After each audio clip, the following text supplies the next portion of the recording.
नमस्कार दोस्तों, सत श्री अकाल, गुड इवनिंग, वाहिगुरु जी दा खालसा, वाहिगुरु जी दी फतेह। आजकल YouTube के ऊपर एक बड़ा ही चर्चित रहे है और आपने भी हो सकता है अब से पहले आपने नहीं सुना होगा, लेकिन अब तो इतना चर्चा में आ गया फेसबुक, YouTube, इंस्टाग्राम, तो अब तो आपने नाम सुन लिया होगा या हो सकता है आप में से बहुतों ने पहले भी इनका नाम सुना होगा। और नाम है इनका आचार्य धीरेन्द्र शास्त्री। मैं आपको एक एक चीज ना कि किसी का पक्ष रखते हुए ना कि विपक्ष रखते हुए आपको मैं बता रहा हूं, ये आपका निर्णय है कि कृपा है, जादू है या पाखंड है, अंधविश्वास है या हनुमान जी महाराज की कृपा, ये फैसला आपका है, ये आपको सोचना है।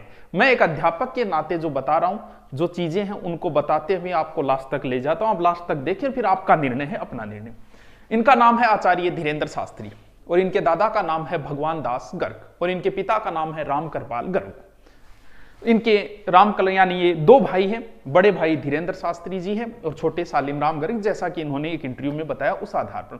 वर्तमान में ये बागेश्वर धाम के पीठाधीश्वर हैं और इनकी उम्र लगभग 26-27 या लगभग 26 साल उम्र बताते हैं इनकी। अब बात करते हैं हम बागेश्वर धाम की कि ये कहाँ है, क्या है। बुंदेलखंड आपने नाम सुना होगा, खजुराहो तो सुना ही सुना होगा जी के पढ़ने वालों में। ये छतरपुर MP के अंदर, उसी के आसपास में पड़ता है, छतरपुर MP के अंदर।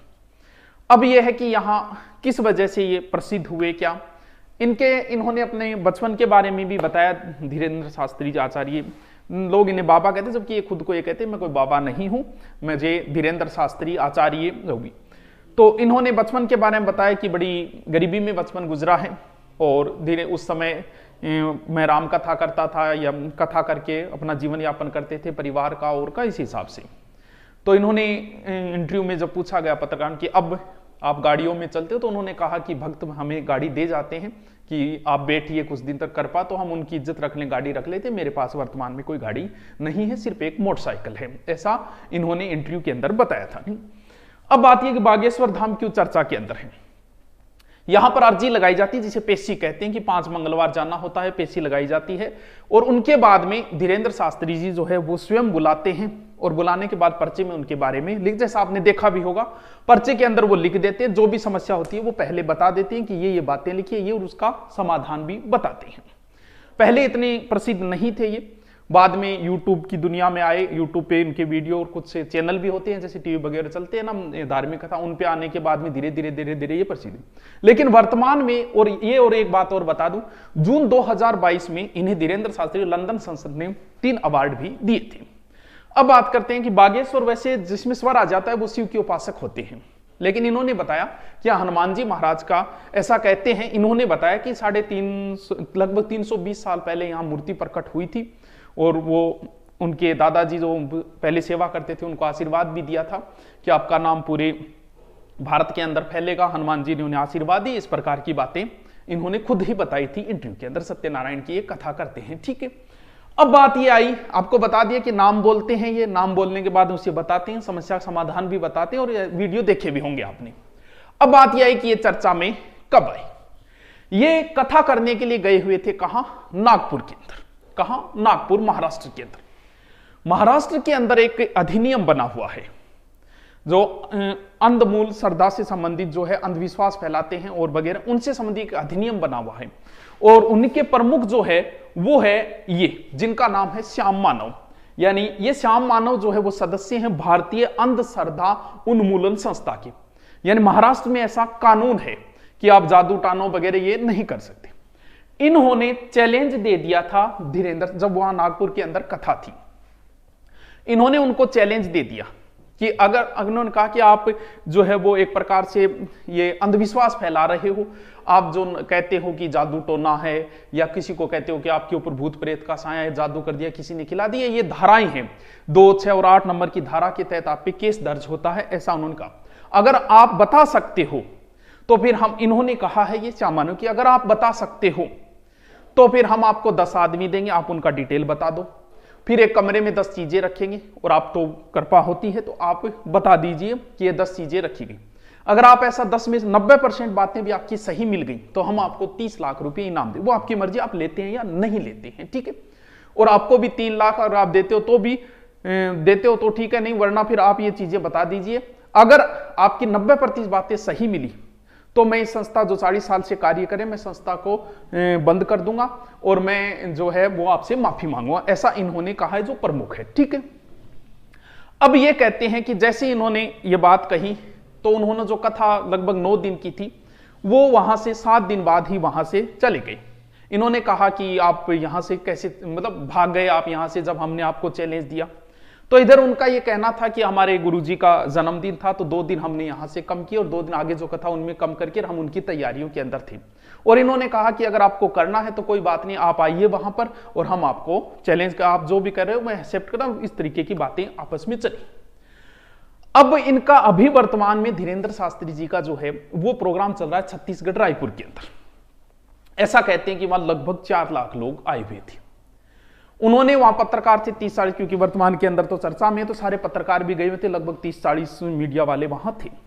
उन्होंने उन मीडिया वालों में से कहा कि आप डिसाइड कर लीजिए, कोई एक यहां आ जाइए और मैं उनको बता दूंगा। वो डिसाइड नहीं कर पाए तो उन्होंने किसी एक महिला से कहा कि आप आ जाइए। फिर उन्होंने कहा कि हो सकता है आप ये सोचिए कि पहले से तय है, आप किसी को बुला लें। वो महिला किसी महिला को ले आई तो उन्होंने बताया कि महिला इसलिए आई है और इनकी ये समस्याएं हैं। और फिर एक पत्रकार को भी बताया, भाई का नाम बताया, इस तरीके से उन्होंने बताया और कहा कि ये मैं बता दिया, लास्ट बार बता रहा हूं, मैं आगे चैलेंज स्वीकार। ये इनकी देखो, ये इनकी अपनी राय है कि वो किसी का चैलेंज स्वीकार करते हैं या नहीं करते हैं, ये इनका अपना वैचारिक मत है। ये मुद्दा बड़ा गर्मा गया। अब अलग अलग प्रकार है, कोई से अंधविश्वास कह के चलना शुरू हो गया, कोई से ये कहते हैं कि हमें बागेश्वर धाम यानी हनुमान जी महाराज की हमारे ऊपर कृपा होती है, जैसा हनुमान जी महाराज मुझे कहते हैं मैं वैसा लिख देता हूं, ऐसा है। ये तो था जो चर्चा के अंदर आए हैं, कोई इनके पक्ष में खड़ा हो गया, कोई इनके पक्ष में खड़ा। ये आपका फैसला है भी। ये कहते हैं हनुमान जी महाराज की कृपा हो रही है और ये आपको डिसाइड करना है कि क्या है क्या नहीं। ये बताते हैं पहले ही और जानकारियां देते हैं और उनका समाधान भी बताते हैं। इन्हीं चर्चा के बीच में और एक लड़की और चर्चा में आई। हो सकता है आप में से बहुत सारों ने इस लड़की को देखा भी होगा, अभी संदीप महेश्वरी के शो में भी गई थी और बहुत बड़ा इनका यूट्यूब चैनल है। इनका नाम है सुहानी सा। अभी एबीवीपी न्यूज पे ये भी चर्चा में आ गई। क्यों? क्योंकि इससे मिलता जुलता कार्य ही ये कर रही है। सुहानी सा अभी एबीवीपी पे आप जाके देख सकते हो, ये इंटरव्यू इनका अभी एबीवीपी पे कई चल रहे हैं। तो ये अभी एबीवीपी इंटरव्यू पे वहां पे इनका इंटरव्यू भी चल रहा था। इनसे पूछा गया, ये भी ऐसे ही कार्य करती, इस प्रकार से मिलते जुलते।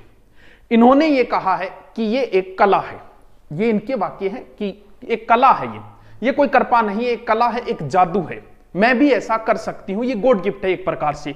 बाकी ये कला है, सीखनी पड़ती है। ये लगभग 500 से अधिक शो कर चुकी है, बहुत बड़े पुलिस अधिकारियों के भी शो कर चुकी है, सेलिब्रिटियों के साथ भी शो कर चुकी है। तो इन्होंने क्या किया कि वहां जो चल रहा था, एक महिला इनके बीपी में वो इंटरव्यू ले रही थी और सामने भी कुछ लोग बैठे हुए थे। तो इन्होंने कहा कि आप भी करके दिखाइए ऐसा। तो इन्होंने क्या किया कि अलग अलग लिए किसी एक व्यक्ति के कहा कि आप अपना फेवरेट जगह हॉलीडे वाली कि कहां जाना है वो सोच लो।